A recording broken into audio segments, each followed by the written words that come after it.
sebelumnya. Di pertemuan sebelumnya kita membahas tentang tentuan delta G.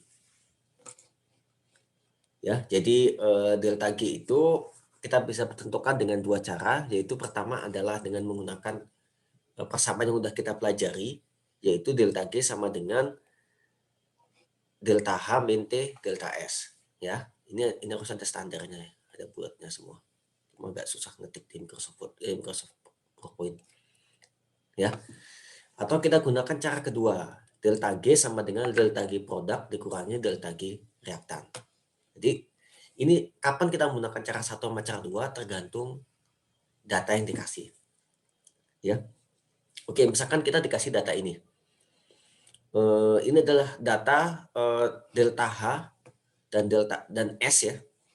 Delta H pembentukan dan S pembentukan dari hidrogen, oksigen dan air. Ini harusnya gas.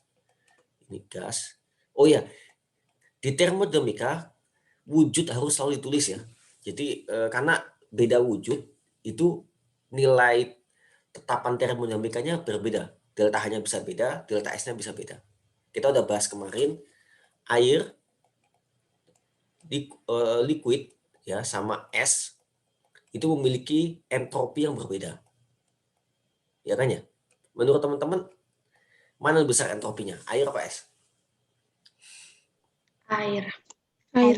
Air kan? Nah, seperti itu. Oke. Ini nilainya. Kira-kira kenapa nilainya 0 ya? Delta HFH2. Masih ingat? Kenapa delta HFH2 0, delta HFO2 0, tapi delta HFH2O nggak 0? Dalam bentuk standar. Dalam bentuk standar. Ingat delta HF itu adalah entalpi reaksi pembentukan dari keadaan standarnya. Dari unsur-unsur standar. Misalkan kalau H2O, maka dia dari unsur-unsur standar. Ya, standarnya adalah H, maka ini adalah H2. Ini oksigen, maka ini adalah O2, tapi dikasih setengah. H2 dalam keadaan standar dia wujudnya gas, ini wujudnya gas, sedangkan H2O liquid. Ya. Nah, kalau kita lihat H2, unsur pembentuk standarnya apa? H2 juga kan? Ini gas, ini juga gas. Zat-nya sama, maka nggak ada perubahan delta H, maka nilainya pasti 0. Oke, itu semester lalu. Ini adalah entropinya. Nah, sekarang kita ingin reaksi dekomposisi air. Ini reaksi yang sangat terkenal ya. Ini koefisiennya kurang 1, ini 2 harusnya. Ya. Ini reaksi yang sangat terkenal untuk produksi gas hidrogen. Ya, salah satu renewable energy, bukan renewable energy hidrogen tuh. Kita bilangnya adalah new energy lah. Nggak new banget sih, tapi paling enggak salah satu energi yang ramah lingkungan adalah gas hidrogen karena pembakarannya hanya menghasilkan air. Itu secara kasar ya, secara umum diproduksi dari air. Bagaimana produksinya itu banyak, ada yang pakai fotolisis, ada yang pakai thermal, ada yang pakai katalis dan seterusnya. Ya, tapi reaksi dasarnya adalah ini. 2H2O liquid menjadi 2H2 gas dan O2 gas. Oke. Pertama, tanpa melakukan perhitungan, apakah entropinya positif atau negatif? Berarti kita nggak pakai perhitungan ini dulu. Apakah entropinya naik atau turun? Naik. Naik, Pak. Naik, Pak. Naik. Kenapa naik? Delta N-nya naik. Positif. Oke, di kanan Positif. di kanan ada berapa gas? 2 atau 3. 3 3 ya, 2 Iya, 3. 3 gas. Di kiri Nggak ada. Nggak ada gas. entropinya naik. Oke, sekarang nomor 2, silakan dikerjakan dulu. Saya kasih waktu 5 menit untuk soal nomor 2. Pertama, cari dulu delta H-nya. Kemudian cari delta S-nya. Ya, delta H sama dengan delta H produk dikurangi reaksi, delta S sama dengan delta S produk dikurangi reaksi. Jangan lupa koefisien masing-masing. Nanti gunakan cara 1. Suhunya berapa? Kalau di sini? Suhu kamar? 25.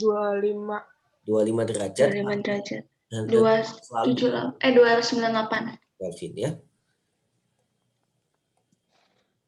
Ini panas kalau di tempat saya 298 Kelvin tuh. Biasanya di suhu kamar di sini 6 derajat. Oke, silakan saya kasih waktu 5 menit untuk mengerjakan. Saya pause dulu ini.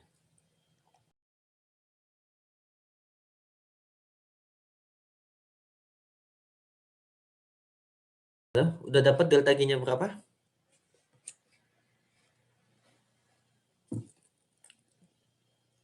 Oke, kita coba ya, lihat.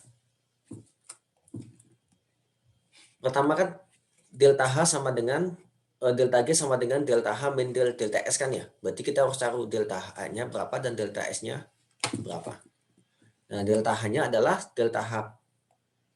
Ini adalah produk dikurangi delta H reaksi. Ya.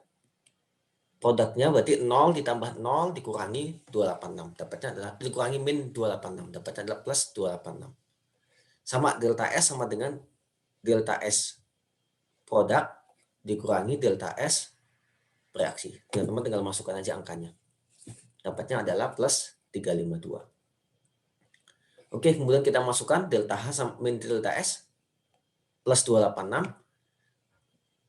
Suhunya 298. Dan di sini yang penting yang saya sampaikan, satuan dari ini adalah joule per Kelvin, satuan dari delta H adalah kilojoule. Ya, jadi kita harus ubah menjadi kilojoule per Kelvin atau kilojoule per mol Kelvin. Jadi kita kali 10 pangkat min 3. Jangan lupa ini penting karena ini konversi satuan ini. Ini yang sering kelewat gitu. Apalagi kalau lagi ujian kan terburu-buru sehingga kelewat ini. Sehingga kalau kita masukkan angkanya ketemulah plus 181 kilojoule. Oke, reaksi ini spontan apa tidak menurut teman-teman?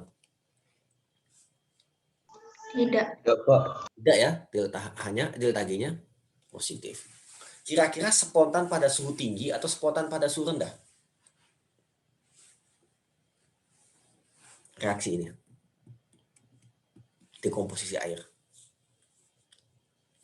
Kalau kita lihat delta H-nya negatif, delta S-nya positif. Ini spontan pada suhu tinggi atau spontan pada suhu rendah? Tinggi, Pak. Suhu tinggi ya. Delta H-nya delta S-nya positif. Selalu spontan, Pak. Iya, selalu spontan. Delta S-nya positif. Delta H-nya positif, delta S-nya positif. Berarti ini nggak spontan. Yang ini yang bikin spontan kan ya? Positif kan? Maka dia spontan pada suhu tinggi. Berarti kalau kita mengubah air menjadi gas hidrogen, kita harus panaskan. Nah, sekarang pertanyaannya, pada suhu berapa dia mulai spontan? Saya tambahin pertanyaannya. Ini bisa bikin teks nggak di sini? Kita harus ini. Pada suhu berapa reaksi mulai spontan? Ya anggap aja zatnya tetap sama ya, karena agak nggak masuk akal juga kalau sama sih sebenarnya, karena kalau kita lihat di sini, kenapa nggak bisa ini? Kalau kita lihat di sini, air kalau dipanaskan kan dia menguap dulu ya, baru terjadi komposisi, tapi nggak apa-apa, kita sama. Pada suhu berapa dia mulai spontan?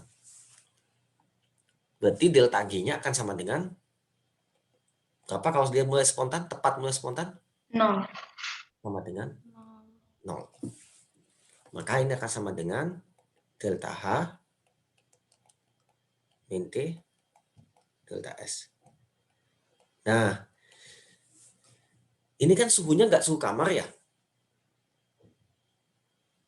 Biasanya kita selalu menganggap delta H dan delta S itu tidak dipengaruhi suhu. Ya. Delta G pasti dipengaruhi suhu karena ada variabel T di sini. Ya, tapi delta H dan delta S biasanya kita menganggap dia tidak dipengaruhi suhu. Apakah ini benar? Tidak selalu benar, tapi ini pendekatan yang memudahkan gitu. Tapi perhitungan detailnya delta H pasti dipengaruhi suhu, delta S juga terpengaruh suhu. Agak kontradiktif dengan kemarin ya. Kemarin kita bilang entropi itu kalau di suhu tinggi dia akan lebih besar kan ya? Ya kan? Ada yang masih ingat entropi kalau suhu tinggi sama suhu rendah lebih tinggi mana entropinya? Suhu tinggi. Suhu tinggi. Terus kenapa kita bilang delta S tidak terpengaruh suhu? Nah, anggapan asumsinya adalah ketika dipanaskan, entropi dari ini akan naik, ya, entropi dari air juga akan naik gitu, sehingga kan keduanya saling menandakan kenaikannya. Itu asumsinya, tapi ini tidak selalu benar ya. Tapi buat kimia dasar cukup menggunakan asumsi ini. Nanti kalau teman-teman di kimia selanjutnya kita pakai faktor koreksi nanti, tapi paling enggak buat kimia dasar cukup ini. Oke, berarti delta H akan sama dengan T delta S ya, sehingga T sama dengan delta H per delta S. Delta H-nya 286, delta S-nya adalah 352 kali 10 pangkat min 3. Oke, ini berapa? Ada kalkulator? Bapak, delta H-nya dikali 2 ya.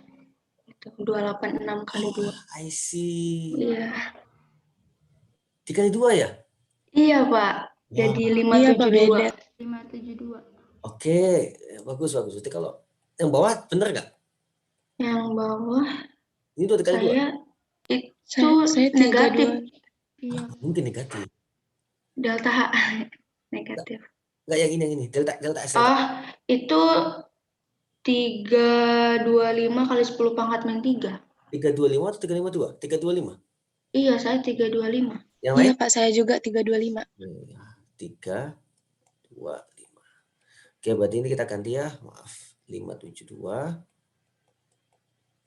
Yang ini adalah 325. Oke. Jadi ini berapa? Saya coret. Pak, yang delta H enggak min ya, Pak? Iya, Pak. 0 dikurang 572. Kurang 572. Oh alah, ini harusnya negatif, sorry. Ini harusnya negatif. Oke, ini harusnya negatif. Berarti plus dapatnya, ya. Berapa ini? 572 dikurangi 325. Kali 10 pangkat min 3. 475,1, Pak. 475 75,1. kilojoule per mol. Berarti yang ini kita hapus. Oke. 475 ya, yang ini adalah 325. Oke, berapa suhunya? Sekitar 1000 ya, 1200. Iya, Pak. 1461. Jadi kalau kita ingin mengubah Kelvin ya, ini Kelvin, berarti kalau Celsius sekitar 1100 berapa? 1100 lah derajat Celsius. Jadi kalau kita ingin mengubah air menjadi hidrogen dan oksigen, kita harus memanaskan air sampai suhu 1100 derajat Celcius atau 1400 Kelvin. Kira-kira efisien nggak itu? Kita ingin mendapatkan gas hidrogen untuk bahan bakar, tapi kita harus memanaskan air sampai suhu 1400. Efisien nggak? Teman-teman. Oke. Ada NIM 2 sekarang? NIM 2 siapa?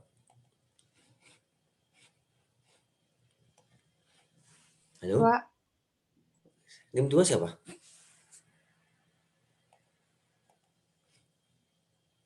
NIM 2 nggak ada? Oke, 2 kali 2, 4. NIM 4. Iya, Pak. Saya. Oh, NIM 2. Den, apa? D siapa nih? Den? Ada, Pak. Ada, oke. Menurut namanya siapa? NIM 2? D, Pak. D? Oke. Eh, Denvi. Denvi, oke. Menurut Denvi, efisien nggak kalau kita ingin Denvi. mendapatkan gas hidrogen untuk bahan bakar, tapi kita harus memanaskan air sampai 1400 Kelvin?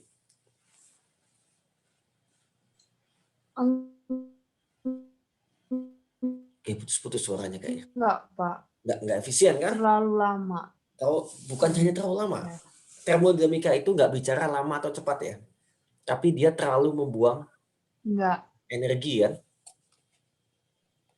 Untuk manasin sampai 1400 berarti kita harus butuh bahan bakar banyak segala macam.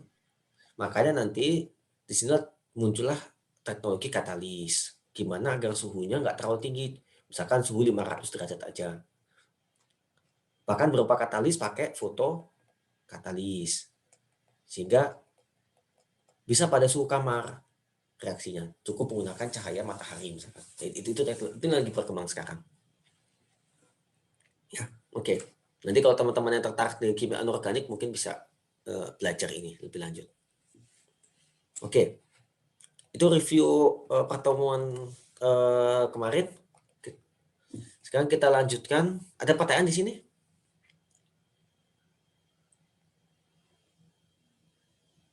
Kalau nggak ada, kita lanjutkan. Ini gimana cara menghapus ini?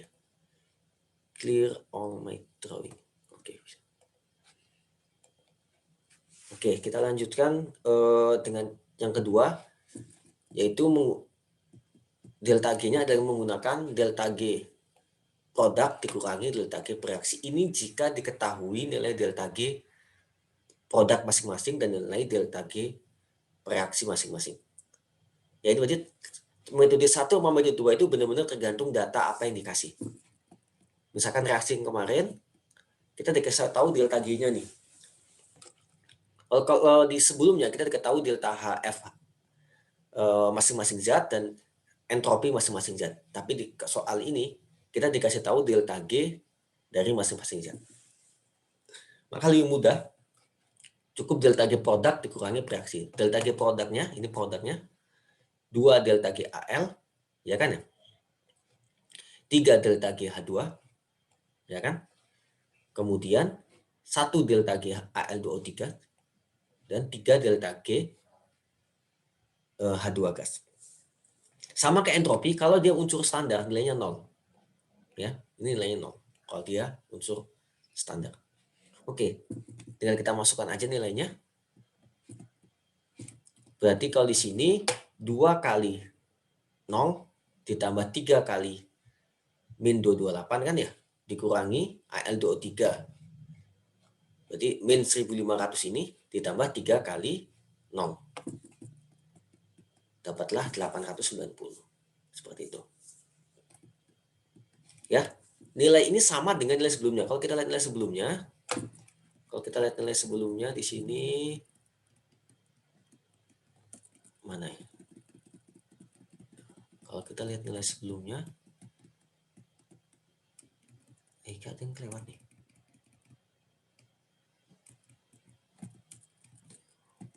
Ini slide-nya ada yang hilang ya?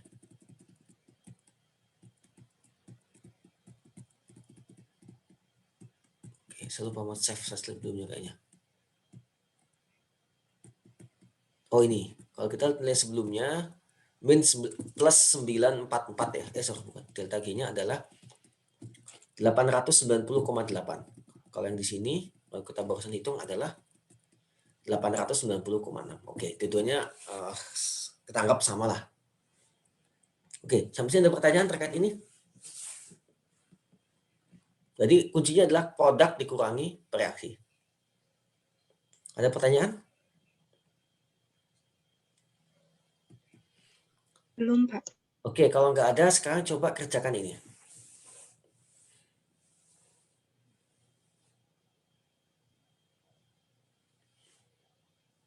Kita ada lagi ini aja.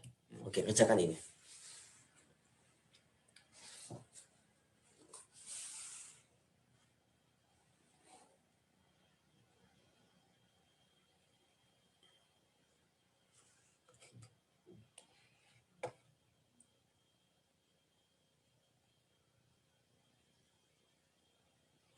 Oke, soal C nggak usah aja, terlalu apa, redundant. Berarti cukup soal A dan B. Saya kasih waktu, kita kerjain satu persatu aja. Kita kerjakan A dulu. Untuk A saya kasih waktu 5 menit ya. Oke, kita kerjakan A dulu. Oke, saya pause dulu. Oke, kita lanjutkan. Udah dapat delta hanya berapa?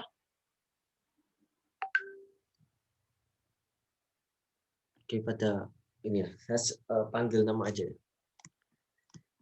4,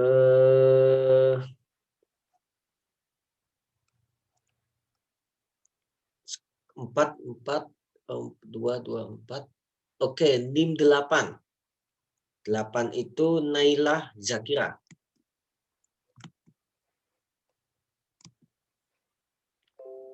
Ada Nailah? Nailah Zakira? NIM 8? Tadi yang izin ke saya karena sakit gigi itu. Oh, Nailah Zakira, oke. Bukan ini. Dia izin ke saya karena sakit gigi. Saya ganti deh. 16 itu Afan Maula Artika. Ada? Afan?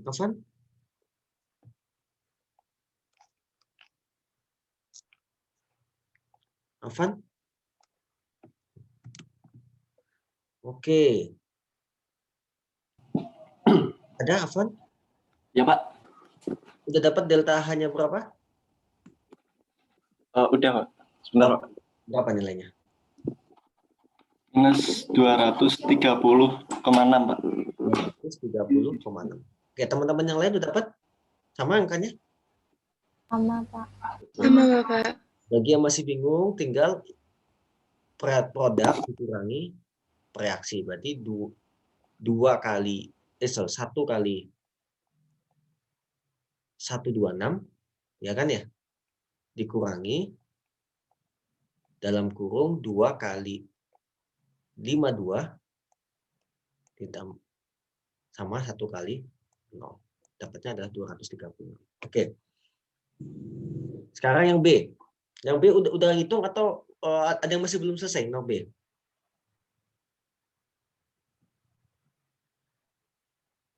Oke, sekarang B. Di soal B kita nggak ada data delta S, ya kan ya? Nggak ada delta S kan ya? Iya. Berarti, Iya, Pak. tapi yang ada malah delta G. Dan kita tahu bahwa delta G sama dengan delta H min T delta S. Dengan kata lain, T delta S sama dengan delta H dikurangi delta G. Benar kan ya? Sehingga delta S sama dengan delta H min delta G per suhu. Kalau nggak ada keterangan, berarti suhunya suhu kamar ya. Berarti suhunya 298. Oke, berarti teman-teman cari delta G-nya dulu. Delta H udah ada di soal A, maka dapatlah delta S. Oke, udah pada ngerjain soal B? Masih ngitung, Pak. Oke, saya kasih waktu 3 menit lah ya untuk mengerjakan soal B. Oke. Karena pada inti. Oke, kita mulai. Delta G-nya dapat berapa? Delta G-nya? Minus 85,1. Minus 85,1 kilojoule per mol atau kilojoule. Oke, nilainya sama? Ada yang beda? Halo? Saya minus 153,2, Pak. Iya, Oh. Pak. Saya juga. Iya, Pak. 3,2, Pak. Oke, sekarang kita lihat di sini. Kita hitung lah. Jadi, Oh iya, Pak. Lupa dikali tadi. oke, lupa dikali. Oke, nggak apa-apa. Kan baru latihan kan? Oke, jadinya berapa? Minus 153,2. 3,2. Minus 103,2. 153. 153. 153, oke.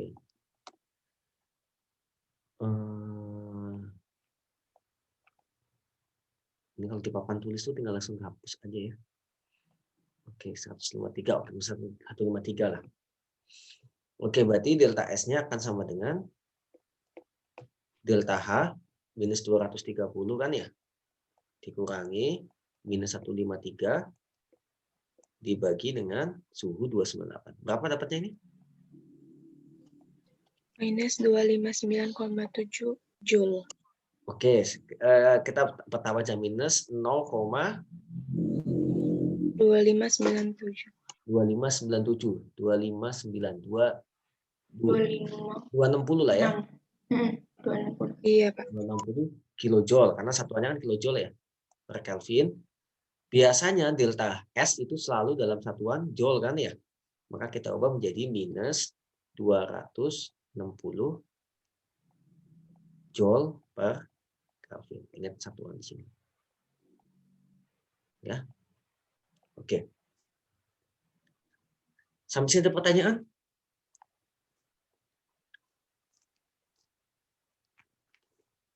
Oke, kalau nggak ada, nanti kita akan banyak mengulang perhitungan ini ya. Baik metode 1, metode 2, tergantung data yang dikasih, tapi kita akan masuk ke penerapan delta G. Oke, sebelumnya di SMA pernah belajar delta G dipelajari di SMA juga ya? Delta G dipelajari juga nggak? Enggak, Pak. Nggak. Oke. Enggak, Pak. Di entropi delta S? Saya dulu Pak, kurikulum SMA sekarang sudah sampai apa gitu? Oke.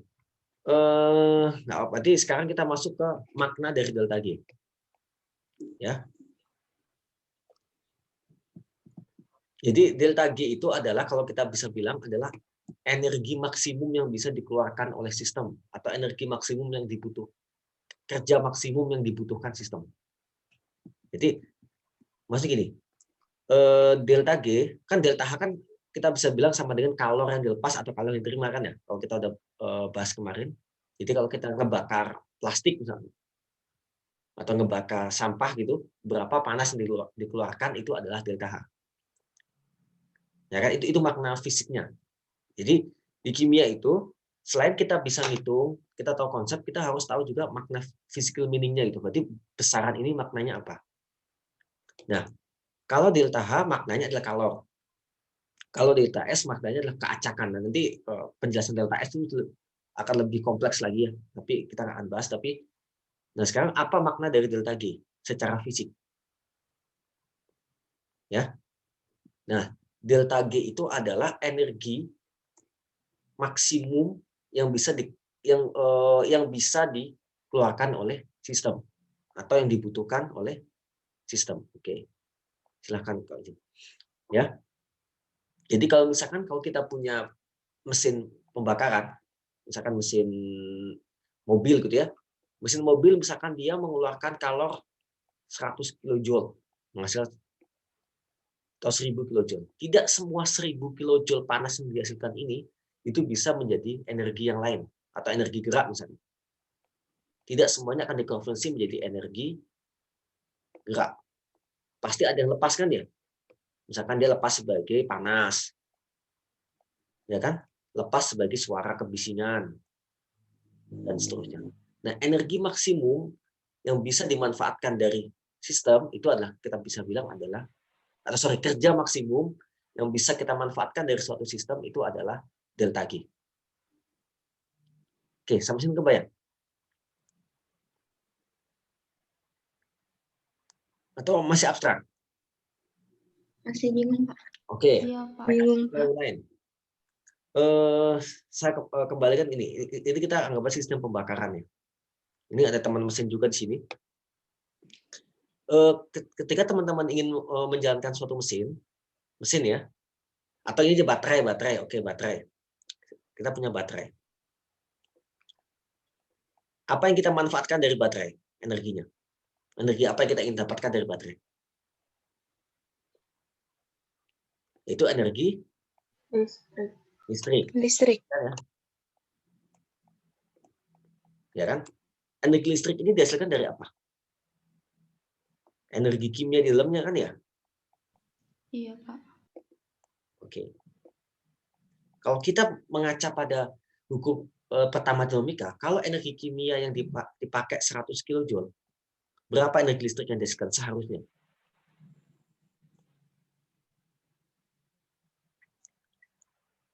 Seharusnya berapa?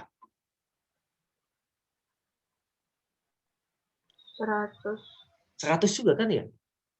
Tapi kenyataannya ini pasti di bawah 100 kJ.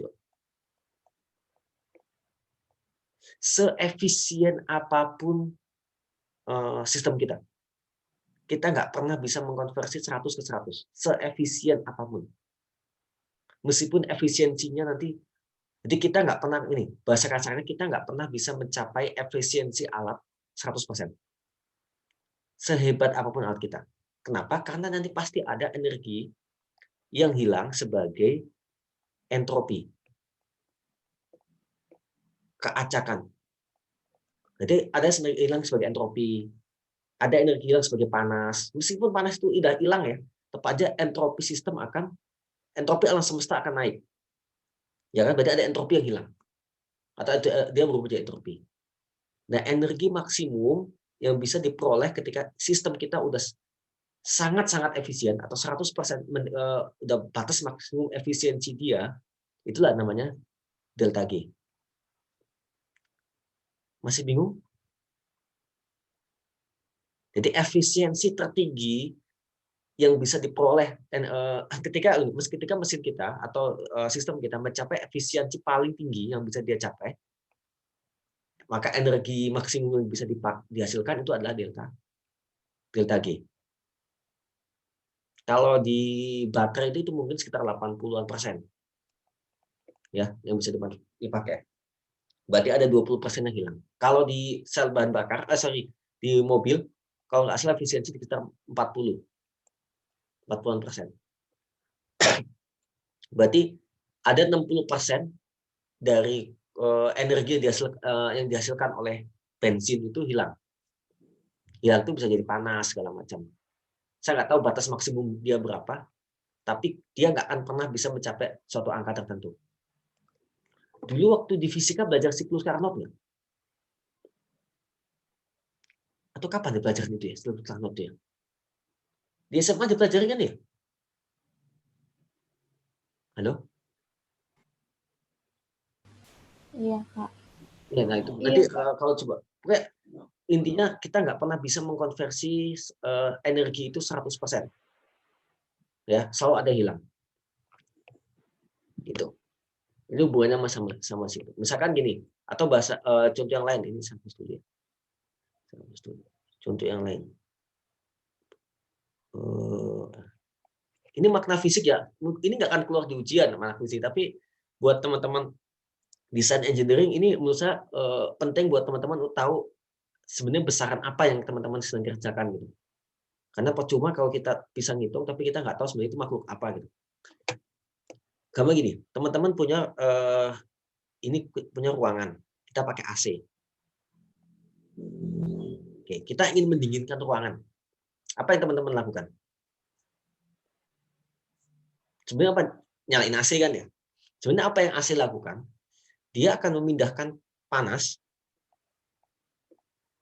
dari dalam ruangan menuju ke luar ruangan.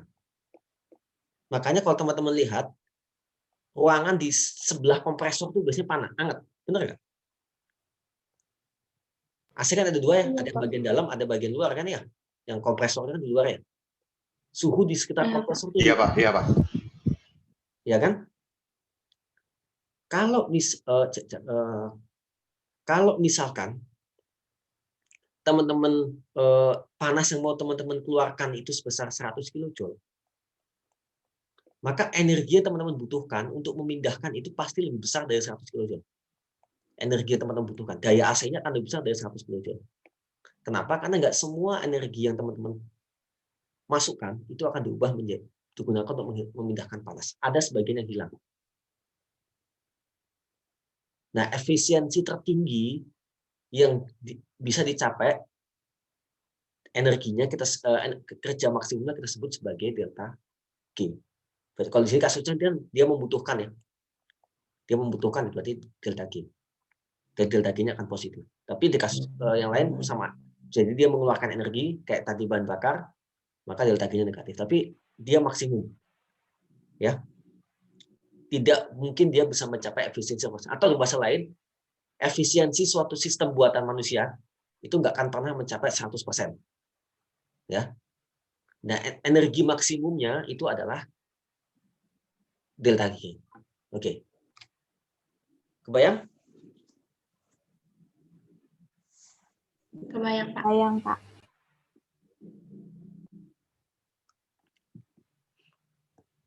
Nah, energi maksimum itu biasanya diperoleh jika perubahannya sangat lambat.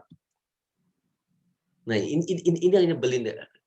Kalau kita ingin mencari efisiensi maksimum, ya, maka perubahannya itu harus selambat mungkin, sehingga nggak ada energi yang hilang. Kalau bayangin nih, kita ingin membuat gas ini naik ke atas. Misalnya teman-teman punya piston, ini kalau di fisika sering banget gas, ini tekanannya tinggi, misalkan tekanannya 2 atm. Ya. Tekanan udara 1 atm. Apa yang terjadi dengan piston ini? Dia akan langsung naik ke atas kan ya? Sampai tekanannya sama kan? Benar? Karena gas akan bergerak dari tekanan tinggi ke tekanan rendah, ya kan? Maka dia akan naik ke atas. Nah, kalau kita tahan, misalnya kita kasih air, kemudian air ini kita biarkan menguap pelan-pelan, maka energi yang dikeluarkan dari sistem yang sebelah kiri dengan sistem sebelah kanan itu beda. Yang ini kita sebut sebagai reversible, karena dia setiap air menguap bisa jadi ada air yang mengembun balik lagi. Kalau ini dia gerak dengan cepat ke atas, kita nggak bisa balikin. Nah, yang kiri kita sebut sebagai irreversible. Perubahan yang kiri itu lebih besar energinya dibandingkan yang kanan. Ini lebih besar energinya. Lebih besar energi yang dikeluarkan dibandingkan yang kanan. Nah, yang ini kita sebut sebagai energi maksimum dia, yaitu adalah delta G. Yang ini energi real yang kita terima. Nah, nanti biasanya kita akan selalu sering kontradiktif antara termodinamika dengan kinetika. Jadi, secara termodinamika perubahannya harus lambat agar energi yang dikeluarkan besar. Ya, tapi secara kinetika kita pengen cepat gitu. Misalkan teman-teman punya baterai ini agar efisiensinya sangat tinggi, dia harus mengeluarkan arus sangat kecil untuk menjalankan lampu. Kecil banget arusnya. Sehingga energi yang hilang akan sekecil mungkin. Tapi kita pengen baterai kita ngeluarin daya besar kan ya. Berarti mau nggak mau kita harus paksa dia mengeluarkan daya besar. Otomatis energi yang dikeluarkan dia lebih kecil dibandingkan delta G-nya. Oke, kebayang maksudnya? Kapan nilai maksimum untuk sampai? Yaitu adalah ketika proses itu berjalan sangat lambat sehingga dia bisa kembali ke kondisi semula. Itu adalah kita sebut sebagai keadaan reversible. Kebayang di sini? Halo? Kebayang, Pak. Kebayang, Pak. Jadi ini kalau energi maksimum seringkali tidak bisa tercapai di kondisi real ya, karena faktor tadi. Misalkan baterai mengeluarkan arus 1 mA sama arus 1 ampere, otomatis energi yang bisa dikeluarkan ini akan lebih besar nanti. Totalnya ya, bukan persatuan waktu, total akan lebih besar. Karena ini lebih reversible dibandingkan 1 ampere totalnya. Tapi kalau mesin kita butuh 1 ampere, ya nggak mungkin kita mematok di 1 mili ampere itu. Pasti kita mengorbankan sebagian efisiensi untuk menjalankan itu. Ya, berarti kita mungkin akan tidak selalu efisiensi tertinggi yang kita inginkan ya, tapi yang bisa jadi kita mengorbankan efisiensi untuk bisa agar sistem kita jalan gitu. Oke. Ya, jadi delta G adalah maksimum energi yang bisa dihasilkan ya suatu reaksi kimia, kalau di reaksi kimia ya secara teoretikal. Kenapa teoretikal? Karena perubahannya mengharuskan perubahan yang lambat yang mungkin tidak bisa kita capai secara eksperimen atau secara kenyataan. Karena di perubahannya harus sangat lambat. Oke. Makanya kenapa kita sebut sebagai free energi bebas. Jadi namanya free kan dia bisa dimanfaatkan ya. Jadi energi maksimum yang bebas yang bisa dimanfaatkan untuk suatu proses. Oke, itu adalah makna fisik dari delta G. Ya. Jadi kalau teman-teman ada bilang, wah alat saya efisiensinya 100%, berarti itu pasti bohong. Ya. Karena dia udah melanggar hukum kedua termodinamika. Ya. Terus efisiensi konversinya 99%. Ini energi ya. 99%. Berarti reaksinya mungkin akan sangat lambat. Ya, itulah beberapa kadang-kadang biasanya produk itu kan diklaim wah bisa mengkonversi 100% segala macam. Itu secara termodinamika itu tidak tepat. Oke, sekarang ini kita bahas tadi. Biasanya kita selalu bahas reaksi pada suhu kamar kan ya, 25 derajat atau 298 Kelvin. Tapi banyak proses itu tidak terjadi pada suhu kamar. Misalkan tadi proses dekomposisi air menjadi gas hidrogen sama gas H2. Itu terjadi pada suhu tinggi. Makanya untuk reaksi-reaksi di suhu kamar kita tulis delta G sama delta H min delta S. Jadi misalkan pada suhu 1000 Kelvin, maka delta G sama delta G 1000 sama dengan delta H standar 1000 Kelvin dikurangi suhu 1000 ya T-nya. Delta S standar 1000. Jangan lupa standarnya ya. Seperti itu. Nah, tadi seperti saya katakan, delta H sama delta S umumnya dianggap tidak bergantung suhu. Ini independen terhadap suhu. Dan sehingga kita bisa menggunakan nilai delta H dan delta S pada suhu kamar. Tapi tidak untuk delta G. Ini yang sering orang salah adalah delta G ini dia pakai suhu kamar juga. Gitu. Kalau reaksinya tidak pada suhu kamar, maka delta G-nya jangan pakai suhu kamar. Tapi delta H dan delta S-nya boleh menggunakan data pada suhu kamar. Tinggal suhunya aja diganti. Oke, sampai sini pertanyaan. Oke, ini habis ini kita latihan soal. Nah, ini. Misalkan reaksi ini. Ini adalah reaksi gas nitrogen dan H2 pada ini adalah reaksi namanya proses Haber-Bosch ya. Jadi untuk menghasilkan amoniak dari gas nitrogen dan gas H2. Ini proses ini yang mendasari salah satu revolusi di bidang pertanian. Ya, karena salah satu kebutuhan penting di pertanian adalah pupuk sumber nitrogen. Untuk melakukan ekspansi pertanian kalau menggunakan pupuk alam itu biasanya tidak cukup. Ya, maka dibutuhkan pupuk buatan. Nah, bahan baku yang satu yang paling penting adalah amoniak. Sebagian besar gas hidrogen itu digunakan untuk produksi amoniak. Jadi sebagian besar gas hidrogen yang dihasilkan di dunia itu sebagian besar digunakan untuk produksi amoniak. Gas hidrogen biasanya dihasilkan dari gas alam. Oke. Kita diminta menghitung delta G pada suhu kamar dan delta G pada suhu 500. Ini 298. Kalau 500 itu berarti 700 berapa ya? 773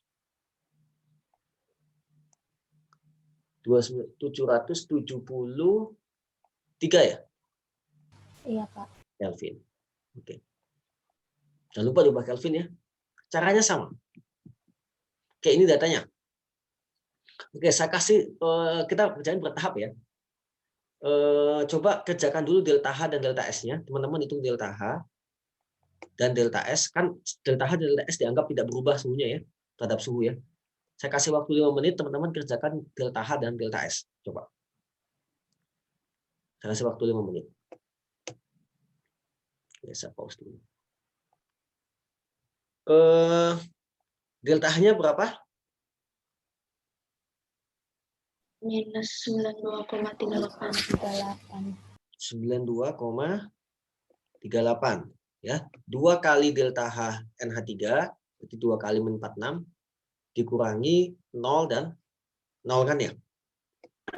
Oke, delta S-nya Min 1 Minus 198,3. 198,3. Oke, menurut dugaan teman-teman, reaksi ini lebih spontan pada suhu tinggi atau suhu rendah? Dari angka simbol delta H sama delta S-nya. Suhu rendah. Rendah. Nanti kita lihat. Berarti harusnya angka yang delta G yang teman-teman peroleh pada suhu kamar itu lebih negatif dibandingkan delta G diperoleh pada suhu 500. Itu kan gitu kan konsekuensinya. Oke, sekarang coba kerjakan delta G dan delta pada suhu kamar dan pada suhu 500. Saya mau coba pakai break room ya. Kayaknya kalau break room teman-teman akan dibagi menjadi kelompok-kelompok kecil sehingga teman-teman bisa saling diskusi di sana. Pernah nyoba break room sebelumnya? Di kelas yang lain? Belum, Pak. Belum, Pak. Kan kalau gini kan ada yang nanya malu kalau di forum besar gitu. Saya coba dulu ya, kita coba. Oke, kita lanjutkan. Udah dapat delta G-nya berapa pada suhu kamar? Udah, Pak. Udah, Pak. Ini 298 ya. Berarti ini sama, delta H min T delta S. Delta H dan delta S-nya gunakan di data yang diperoleh dari sebelumnya. Tinggal ganti aja suhunya. Suhunya kalau suhu kamar 298, kalau suhu 500 berarti ini adalah 773. Oke, pada suhu kamar berapa? Minus 33,28. Minus? 33,28. Oke, dan jangan lupa ya, selalu satuan delta S ubah menjadi kilojoule ya nanti. Biar dia bisa dikurangkan dari delta H. Oke, delta G pada suhu 773 Kelvin? 60,9. 60,9 kilojoule. Dan ini sesuai dengan yang kita bahas tadi ya. Reaksi ini lebih spontan pada suhu rendah. Ya kan, karena delta H-nya negatif, delta S-nya positif. Jadi kalau kita ingin sintesis amonia dari nitrogen dan gas hidrogen itu sebaiknya pada suhu rendah. Dan masalahnya pada suhu rendah reaksi kimianya tidak terjadi karena sangat lambat. Maka mau nggak mau harus menaikkan suhu. Tapi ketika suhu dinaikkan reaksinya nggak spontan. Nah itulah kritikalnya termodinamika dan kinetika. Harus dicari nanti suhu optimum, dia tetap spontan, lajunya cukup cepat. Karena kalau semakin cepat laju, dia nggak spontan. Ya, seperti itu. Itulah challenge-nya di real proses itu. Oke. Yang 33 spontan pada suhu kamar ya. Kalau suhu 298, dia nggak spontan. Oke, ada pertanyaan sampai sini? Oke, kalau dibagi kelompok kecil gitu, berguna nggak tadi? Saya baru kali nyoba tadi. Atau di kelompok kecilnya pada diem-diem juga semuanya? Harapan saya itu kalau dibagi kelompok kecil, nanti teman-teman bisa diskusi yang kurang mengerti bisa nanya ke teman yang lain gitu. Di kelompok kecil takutnya kalau kelompok besar seperti ini pada malu gitu. Oke, nanti kita improve lagi lah terkait itu.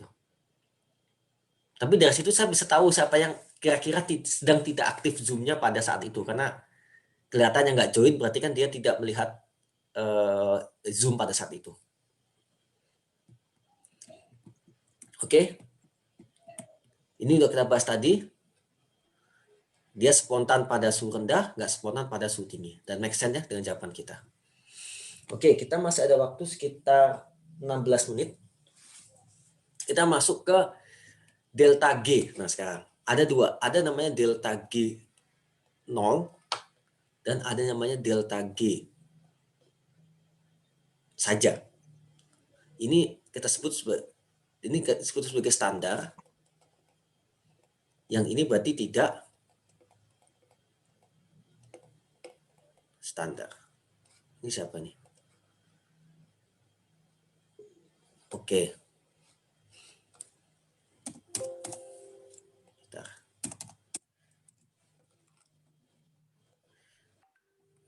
Ya, jadi ada dua. Ada yang kita sebut sebagai delta G, dan delta G 0.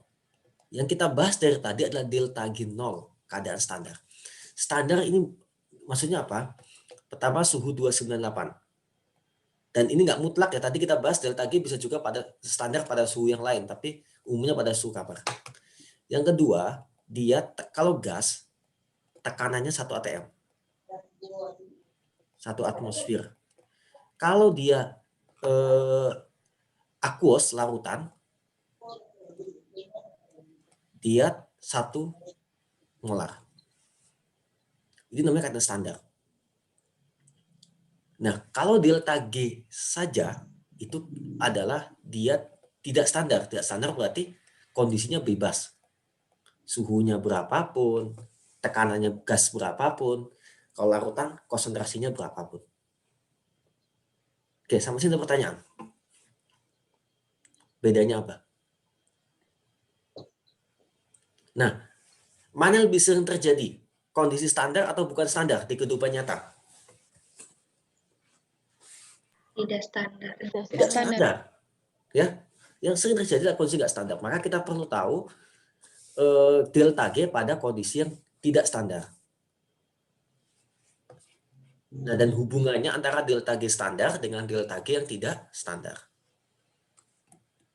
Nah, hubungannya adalah delta G sama dengan delta G standar ditambah R Talent Key.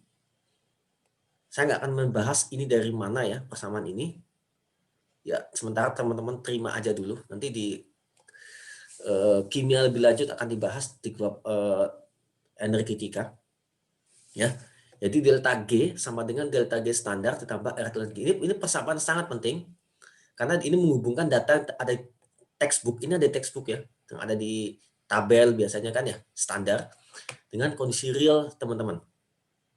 Nah, kan teman-teman ingin merancang suatu proses dalam suatu reaktor atau suatu tempat reaksi, atau merancang suatu baterai dengan konsentrasi elektron sekian, dengan konsentrasi sekian yang tidak standar, bagaimana energi maksimum yang bisa dihasilkan. Atau reaksi itu berlangsung pada suhu yang lain, berapa energi maksimum yang diperlukan atau energi maksimum yang dihasilkan.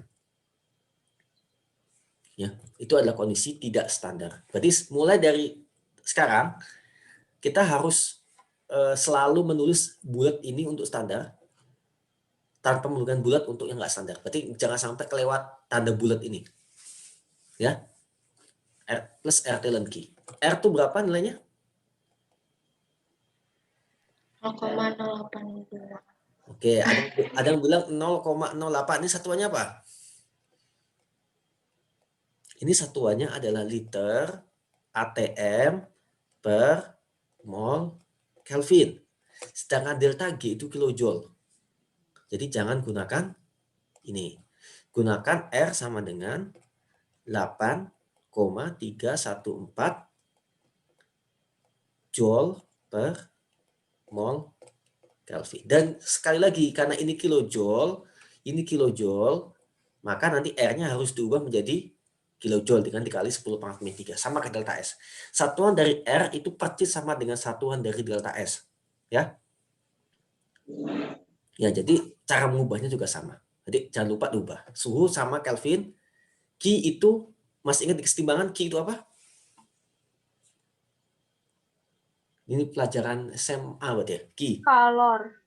Bukan kalor. Endapan. Bukan. Yang jawab endapan agak udah mulai mendekati konteks, tapi di SMA kayaknya Q lebih besar dari KSP yang mengendap itu kan ya? Iya, Pak. Udah mendekati konteks, tapi ya bukan itu maksudnya. Oke. Q itu adalah sama produk pangkat koefisien dibagi rangkaian pangkat koefisien kan ya? Jadi gini, saya kasih contoh reaksi misalnya. Saya kasih reaksi contoh yang sederhana. Saya punya reaksi antara gas hidrogen, gas, ditambah dengan fluorin, gas, menghasilkan 2HF. Ini reaksi cukup famous di tempat saya. Karena fluor itu termasuk salah satu material penting untuk pembuatan semikonduktor. Ini reaksinya ya. Kalau teman-teman saya tanya tetapan kesetimbangan, masih ingat tetapan kesetimbangan nyarinya?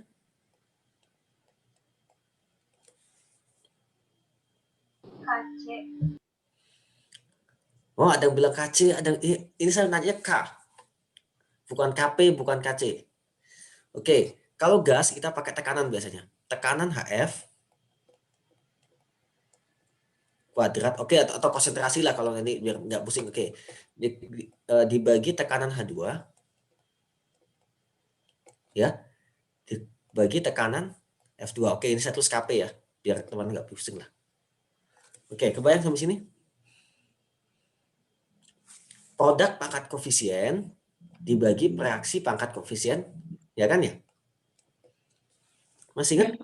Nanti kita akan bahas lagi ya, ini di bab berikutnya, tapi ini buat review aja karena ini nyambung. Dan sini akan nyambung kesetimbangan. Nah, sekarang sekarang ada namanya Q P. Q P adalah tekanan HF kuadrat dibagi tekanan H2 dan tekanan F2. Terus bedanya apa ini? Kiri sama kanan. Kalian tahu bedanya apa? Koefisien. Nah, sama persis persamaannya. Ini koefisien juga nih. Ini pangkat 1, pangkat 1. Bedanya adalah ini adalah saat setimbang. Berarti cuma ada satu nilai KP. Kita nggak bisa bebas menggonta-ganti ini. Kalau ini kita naikkan, pasti ada yang turun di sini. Ya, kita nggak bisa bebas mengganti. Hanya nilai tertentu. Itulah kesetimbangan. Sedangkan KP itu kondisi bebas kita masukkan. Misalnya kita punya reaktor nih, saya masukkan gas hidrogen 1 atm, gas HF 5 atm misalkan. Ini misalnya H2, ini HF, ini F2 saya masukkan 2 atm. Saya cari HF berarti 5 kuadrat dibagi dengan 1 kali 2 berarti 5 kuadrat dibagi 1 dikali 2 berarti 12,5 ya. 12,5 ini bukanlah KP, meskipun KP rumusnya sama ya. 12,5 ini adalah KP. Kenapa? Karena sistemnya belum setimbang. Dan kita nggak tahu dia setimbang apa enggak kan. Kalau dia belum setimbang, maka perbandingan koefisien produk pangkat koefisien dibagi reaksi pangkat koefisien itu adalah KP. Kalau dia belum setimbang. Kalau dia setimbang, maka KP ini akan berubah menjadi KP. Jadi KP itu hanya satu kasus khusus dari KP. Kebayang sampai sini? Kebayang, Pak. Ya, jadi default kalau teman-teman membagi produk pangkat koefisien dengan reaksi pangkat koefisien yang teman-teman peroleh adalah KP atau KC kalau dia larutan. Ya. Dia akan menjadi KP atau KC kalau dia sudah setimbang. Makanya teman-teman di kelarutan itu ngebandingin KP lebih besar dari KP maka dia mengendap. KP kurang dari KP maka dia larut gitu kan ya. Yang berubah kan Q-nya ya, K-nya tetap. Karena ini hanya kasus saat dia setimbang. Oke, masih ada pertanyaan? Itu adalah Q. Ya. Nah, ingat setimbang itu berarti prosesnya reversible ya. Maka setimbang itu nanti akan arahnya ke sini. Tapi nanti kita bahas lagi selain. Oke. Kita masih ada waktu 6 menit. Karena kita kerjakan bareng aja ya. Misalkan tentukan delta G, lihat nggak ada bulatnya ya. Berarti tidak standar. Berarti suhu berapapun, ya, suhu 298 kalau di sini, tapi konsentrasinya bebas. Dari reaksi N2 ditambah 3H2 menghasilkan 2NH3. Delta G standarnya diketahui. Nah, kita ingin tahu delta G-nya seperti ini. Coba delta G akan sama dengan delta G standar ditambah RT dan Q. Ya kan ya? Delta G-nya udah ada. Nah, Q-nya sekarang. Q-nya adalah produk pangkat koefisien PNH3 kuadrat dibagi dengan reaksi pangkat koefisien PN2 dikali P H2 pangkat 3. Oke, mungkin ada pertanyaan. Ini kenapa pakai P? Kenapa nggak pakai konsentrasi? Ini bukan karena data yang soal dikasih ini ya. Kalau di sini, di termodinamika, kalau dia gas, maka teman-teman pakai tekanan. Tekanan P. Tekanan. Berarti satuannya atm. Kalau dia larutan, teman-teman pakai konsentrasi. Kalau di sini jadi dia satuannya molar. Ya. Jadi nanti mungkin aja dalam satu persamaan ini campur aduk. Yang atasnya konsentrasi, yang bawah tekanan nggak ada masalah. Karena ini bukan Ki P, bukan Ki C, ini adalah Ki. Nanti kita bahas lebih lanjut. Oke, tekanan NH3 adalah 0,5 kuadrat dibagi tekanan dari N2 adalah 1, tekanan dari 2 adalah 3. 3 pangkat 3. Berapa ini ya? Harusnya ada, oke. 9,3 kali 10 pangkat min 3. Jadi 9,3 kali 10 pangkat min. Oke. Ada yang bingung terkait nyari Q-nya?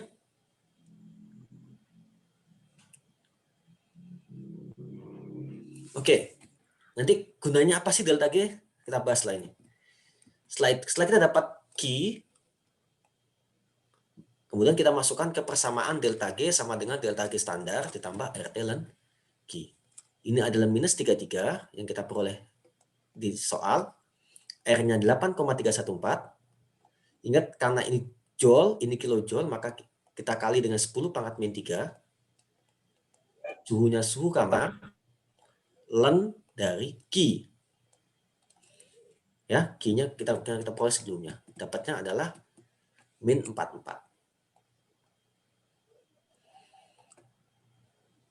Oke, sekarang apa maksudnya delta G? Delta G-nya standar adalah min 33,3. Ini standar ya. Ini standar. Berarti kalau kita punya 1 ATM N2, 1 ATM H2, 1 ATM NH3, maka delta G-nya adalah segini. Energi maksimum bisa dikeluarkan adalah segini. Kebayang? Sampai sini. Delta G standar. Sekarang delta G min 44,9 kilojoule per mol.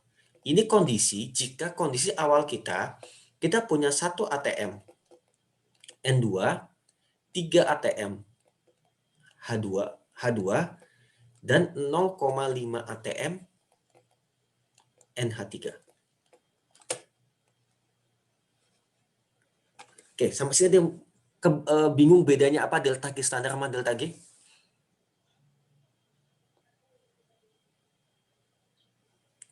Jadi kalau teman-teman mendesain suatu reaksi, terus yang teman-teman masukkan bukan 1 ATM untuk semua gas, atau 1 molar untuk semua larutan, maka yang teman-teman peroleh adalah delta G, bukan delta G standar. Maka delta G ini lebih praktikal karena dia lebih sering digunakan untuk kondisi-kondisi yang dia tidak standar. Kira-kira mana lebih mudah bereaksi? Lebih spontan mana? Teman-teman memasukkan semua 1 ATM, atau teman-teman masukkan kondisi ini? Lebih spontan mana? Halo? Atau saya tanya nama orang nih. Ayo, kita masih ada waktu 2 menit. Lebih spontan mana? Teman-teman memasukkan ke dalam reaktor kalian masing-masing 1 ATM atau N2 1 ATM, H2 3 ATM, NH3 0,5 ATM. Lebih spontan mana? Lebih negatif mana delta G-nya? Yang 1 ATM, Yang 3 1 ATM, yang 2, 3 ATM. Yang delta G, Pak. Yang delta G kan, jadi nilai delta G ini bisa berubah-ubah selama reaksi. Kalau teman-teman ganti ini 2 ATM segala macam berubah lagi. Ya, dan saat bereaksi pasti lama-kelamaan NH3 akan naik, ya kan ya? N2 dan H2 akan turun, maka delta G-nya akan berubah lagi. Sedangkan ini pasti tetap karena ini dipatok nilainya standarnya ini. Berarti selama reaksi delta G akan berubah-ubah. Jadi bisa jadi reaksi di awalnya spontan, jalan, lama-kelamaan karena ini semakin banyak, semakin banyak. Kalau produk semakin banyak, Q-nya naik atau turun? Q itu adalah produk P pangkat koefisien dibagi reaktan pangkat koefisien. Kalau produknya semakin banyak, Q-nya akan semakin besar. Semakin besar, maka RT ln Q akan semakin besar. Semakin positif. Delta G kalau udah positif, dia nggak spontan, ya kan ya? Iya. Jadi ketika semakin lama, produk akan semakin banyak, reaksi akan semakin berkurang. Jadi kalau reaksi ini kalau teman-teman biarkan berjalan, lama-kelamaan dia akan berhenti. Bukan karena reaksinya habis, tapi karena delta G-nya sama dengan 0 pada kondisi tertentu. Misalkan produknya udah 1000, yang ininya udah habis gitu. Atau bukan habis, kecil sehingga delta G-nya akan sama dengan 0. Nah, kondisi itu kita sebut sebagai setimbang. Oke, kita berhenti sampai sini ya. Nanti kita lanjutkan di bab kesetimbangan. Oke, sampai sini nih ada pertanyaan?